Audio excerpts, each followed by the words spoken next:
حضرت ابو الحسن خرقانی ایک بزرگ گزرے، یہ حضرت باعزید بستامی کے سجادہ نشین تھے۔ بو علی سینا سائنسدان ہے بہت بڑا، وہ حضرت ابو الحسن خرقانی کا مرید تھا۔ توجہ ہے میری بات پر؟ سائنسدان بیعت تھا۔ اور محمود غزنوی والی ہندوستان، وہ بھی حضرت سیدنا ابو الحسن خرقانی کی بیعت تھا۔ اتنے بڑے آدمی تھے، اپنا جبہ دیا محمود غزنوی کو، جب مشکل آئی تو دعا مانگنا آگے رکھ کے، اللہ فتح دے دے گا۔ تو محمود کہتے ہیں جب سومناتھ کے مندر نہیں فتح ہو رہے تھے تو میں نے بابے کا جبہ سامنے رکھ کے دعا کی تو اللہ نے مجھے فتح دے دی۔ کہتے ہیں بابا جی رات خواب میں ملے تو کہنے لگے تو نے کیا قیمت ڈالی میرے جبے کی؟ ایک فتح۔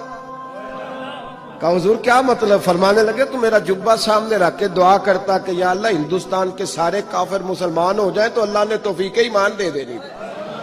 یہ تو نے کیا دعا مانگی ہے؟ پر دامنی پہ شیخ ہماری نہ جائیے، ہم دامن نہ چھوڑ دیں تو فرشتے وضو کریں۔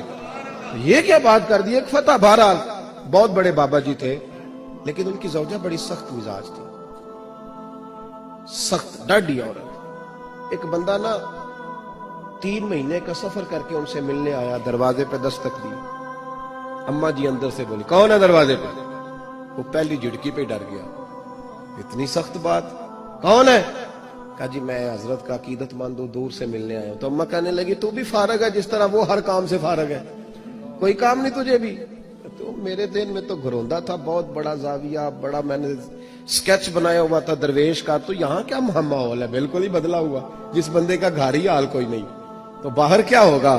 فرماتے اماں نے سخت جملے کہے۔ میں نے کہا ہے کہاں؟ تو کہنے لگی وہ جنگل میں بیٹھا ہوگا 10-15 مرید لے کے، اللہ اللہ ہو رہی ہوگی، تو بھی چلا جا اور دروازہ نہ دوبارہ کھٹکھٹانا۔ کہتا ہے میں بڑے ناراض پریشان ہوا کہ یار یہ کیا منظر ہے، اتنی سخت ماحول گھر کے اندر حضرت کے، اور میں 3 مہینے کا سفر۔ چلو وہ پیری مریدی والا تو میرا ذہن بدل گیا سارا ہی، لیکن میں نے کہا چلو آیا ہوں تو زیارت تو کر لوں۔ کہتے میں نے جنگل کی طرف منہ کیا تو حضرت ابو الحسن شیر پہ بیٹھے تھے اور شیر انہیں گھر چھوڑنے آ رہا تھا، شیر پہ۔ فرماتے میرے اندر پھر بدگمانی آئی، میں نے دل میں سوچا، میں نے کہا دیکھو بابا جی سے بیوی تو قابو آتی نہیں اور شیر پہ سواری کی ہوئی ہے۔ حضور کا فرمان ہے ترمذی میں، فرمایا اتقوا فراست المومن فإنه ينظر بنور اللہ، مومن کی فراست سے ڈرو، یہ اللہ کے نور سے دیکھتا ہے۔ کہتے ہیں حضرت میرے دل کی بات جان گئے اور سلام کے بعد فوراً پتہ کیا کہا؟ توجہ ہے میری بات پر؟ فرمانے لگے او میرے بھائی، میری بیوی پردے کی بڑی صاف ہے، بستر کی بڑی صاف ہے، وہ کھانا مجھے وقت پہ دیتی ہے، میرا خیال کرتی ہے، زبان کی تلخ ہے، کئی دفعہ خود بھی اسے پریشانی ہوتی ہے کہ میں ایسے کیوں بولتا ہوں، میں نے اگر چھوڑ دی نا اسے کوئی نہیں رکھے گا، بیچاری رسوا ہو جائے گی، آخر میرے بچوں کی ماں ہے۔ اور پھر حضرت ابو الحسن نے جملہ کہا تو وہ شخص کہتا ہے میں چیخے مار کے رویا۔ فرمانے لگے یہ جو میں شیر پہ بیٹھا ہوں یہ وظیفوں کی وجہ سے نہیں بیٹھا، چلوں کی وجہ سے نہیں بیٹھا، یہ بیوی کی وجہ سے بیٹھا ہوں۔ فرمانے لگے میں اس بد زبان سے حسن سلوک کرتا ہوں، اللہ نے یہ بے زبان مخلوق میری فرما بردار بنا دی۔ او بھائی کس طرح کر کے نظام زندگی چلے گا؟ میرا یہ عنوان نہیں، ورنہ میں اس پر بڑی باتیں کر سکتا ہوں، عنوان نہیں، حالانکہ ہر ایک موضوع کی آج کل ضرورت ہے، ہر اصلاحی موضوع کی ضرورت ہے، پر میں ادھر جاتا نہیں۔ حضرت ام سلمہ رضی اللہ تعالیٰ عنہ کہتی ہے میرے شوہر حضرت ابو سلمہ بڑے شفیق، بڑے مہربان آدمی، مدینے میں اتنا شوہر پیار کرنے والا دوسرا تھا ہی کوئی نہیں جتنے میرے شوہر تھے۔ کہتے مسجد نبوی میں جب ہوتے نا تو نبی کریم علیہ السلام کی جو بات بھی سنتے مجھے گھر آ کے بتاتے، آپ بھی بتایا کریں گھر جا کے، ہم اپنی مرضی کی باتیں گھر جا کے بتاتے ہیں کہ آج خطیب صاحب نے کہا ہے کہ اگر سجدہ کسی اور کو جائز ہوتا تو خامد کو ہوتا، یہ روز سناتے ہیں حدیث، تو وہ بھی کہہ دیتی ہے ٹھیک ہے میں نے بھی حدیث سنی ہے، نبی پاک علیہ السلام نے فرمایا بہتر وہی ہوتا ہے جو اپنی بیوی کے حق میں بہتر ہو، میں نے بھی سنی ہے حدیث، اس نے بھی پھر اس طرح کی یاد کر لی ہے۔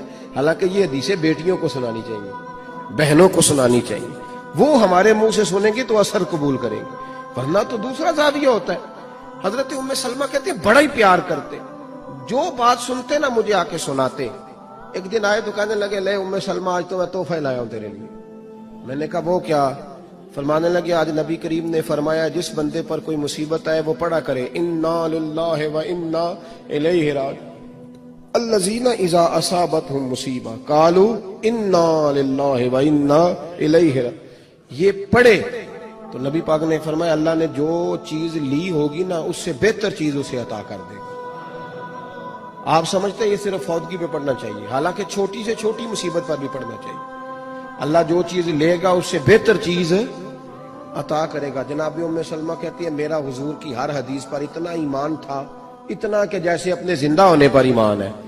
فرماتے ہیں میں نے وہ وظیفہ پڑھ لیا، جب بھی کوئی مشکل آتی میں اس کو پڑھتی، جب بھی کوئی مشکل آتی میں پڑھتی، مجھے اللہ بہتر چیز عطا کرتا. فرماتی ہیں میرے اوپر ایسی مصیبت آئی جو میں نے کبھی سوچی نہیں تھی. میرے شوہر کا انتقال ہو گیا.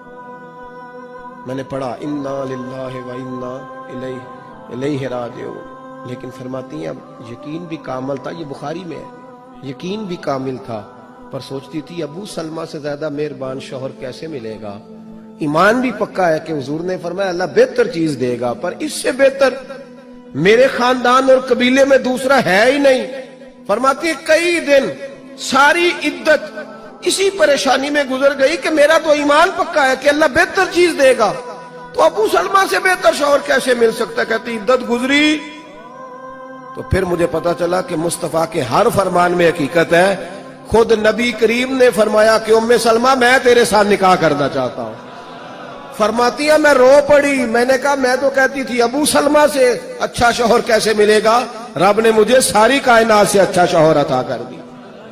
شرط تو یہ ہے کہ میرا تیرا ایمان، تیرا میرا ایمان. اعلیٰ حضرت فاضل بریلوی رحمت اللہ علیہ حج کرنے جا رہے تھے تو طوفان آ گیا، کشتی ہچکولے کھانے لگی، لوگ سارے تسبیح پڑھنے لگے. آپ تو ہمیشہ پڑھا کرتے تھے درود و سلام و تسبیح پڑھ رہے ہیں. اعلیٰ حضرت سے کہنے لگے بابا جی دعا کرا دیں. آپ فرمانے لگے ذکر فکر کرو پر انشاءاللہ تعالیٰ یہ دریا یہ کشتی ڈوبے گی نہیں، یہ کنارے تک جائے گی. وہ کہنے لگے بابا میرے آپ سے کہا دعا کرا دیں اجتماعی، تو آپ کرامت سنا رہے ہیں، دعا کر دیں. فرمایا کہہ دیا نا نہیں ڈوبے گی. اب لوگ تھوڑے سے ناراض ہوئے. تھوڑی دیر گزری تو طوفان واقعی تھم گیا. اب وہ لوگ آہستہ آہستہ پریشان ہونے لگے. اعلیٰ حضرت کے قریب جا کہنے لگے حضور بے ادبی ہو گئی، پر بتائیں آپ کو کیسے پتا تھا نہیں ڈوبے گی. فرمایا اپنی بات پہ نہیں، مصطفیٰ کی حدیث پر اعتبار ہے. حضور نے دعا بتائی ہے سواری پہ بیٹھو تو پڑھ لو، میں نے پڑھ لی تھی. کیسے ہو سکتا ہے کہ نبی پاک نے کہا ہے حادثہ نہیں ہوگا، تو پھر چاند تو ٹوٹ سکتا ہے، سورج تو گر سکتا ہے، پر مصطفیٰ کی بات غلط نہیں ہو سکتی. مسئلہ تو یہ ہے کہ یہاں ایمان کی وہ کمزوری ہم سوچ رہے ہیں. آپ ناراض نہ ہوئیے گا بالکل بھی. پتہ کیا ہوتا ہے 1,24,000 کم و بیش انبیاء دنیا میں آئے، سارے داڑھی والے تھے. صحابہ سارے داڑھی والے، اہل بیت نبوت سارے، اولیاء اللہ سارے. میں اپنا چہرہ جب آئینے میں دیکھتا ہوں تو میں کیسے اپنے آپ کو مطمئن کرتا ہوں بغیر داڑھی کے. اللہ نے عورت کو داڑھی دی نہیں، اس نے پسند کی. مرد کے چہرے پر کیسے مطمئن کرتا ہوں. یہ ایک بات ہے. اب اس کے لیے اس ملک میں دین نافذ ہوگا تو تب داڑھی رکھنی ہے، یہ تو کوئی مطلب نہیں نا. یہ تو ہمارا خود نافذ کرنے والا کام ہے نا. میں نے کہا تھا ناراض نہ ہوئیے گا، صرف بڑی معذرت سے سمجھانا پڑتا ہے نا، یہ ڈیوٹی ہے. لیکن آج تک ہم اس بات پر قائل نہیں ہو سکے. کہتے ہیں جی میں گناہگار ہوں، نیک ہو کے رکھنی ہے. تو میں نے کہا آپ روٹی اس وقت کھائیے گا نا جب نیک ہو جائیں گے. یہ والی قسم اٹھاؤ نا پتہ چلے. یا کہنا میں نے پیسے اس وقت جیب. میرے پاس ایک صاحب آئے، کہنے لگے میرا نماز پڑھنے کو دل نہیں کرتا، کو دم کر دے. میں نے کہا سرکاری ملازم تھے وہ. میں نے کہا کہ کبھی نہیں آپ نے دم کرایا کہ میرا تنخواہ لینے جانے کو دل نہیں کر رہا. کرایا کبھی کسی نے؟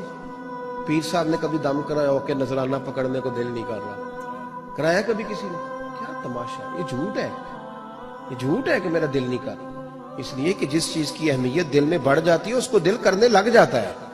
شرط یہ ہے کہ ہمارے دل میں اس کی اہمیت، ہم نے اہمیت ہی نہیں بنائی آج تک نماز کی.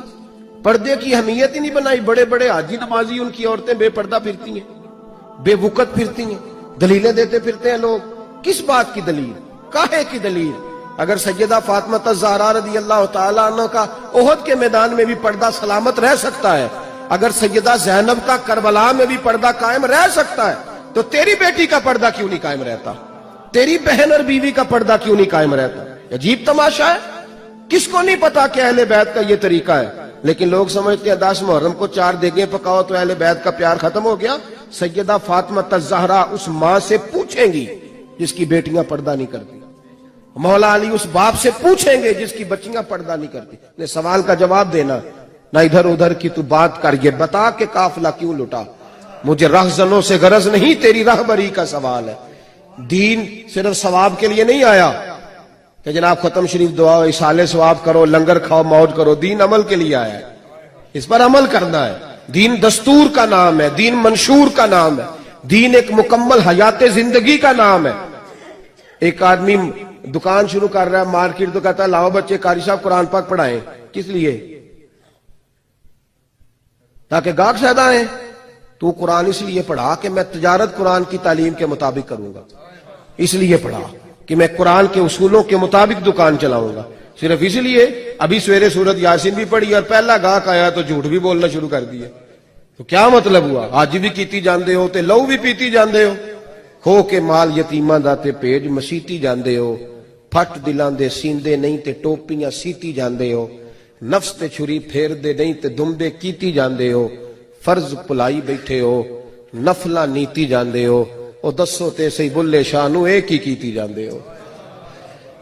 دین عمل کے لیے آیا ہے، ایمان کے لیے آیا ہے، اس پر عمل کریں، اس کو نافذ کریں۔ نہیں کسی کو اچھا لگتی میری پگڑی داڑھی تو بھائی مجھے پریشان نہیں ہونا چاہیے، اس لیے کہ میرے مصطفیٰ کو تو اچھی لگتی ہے۔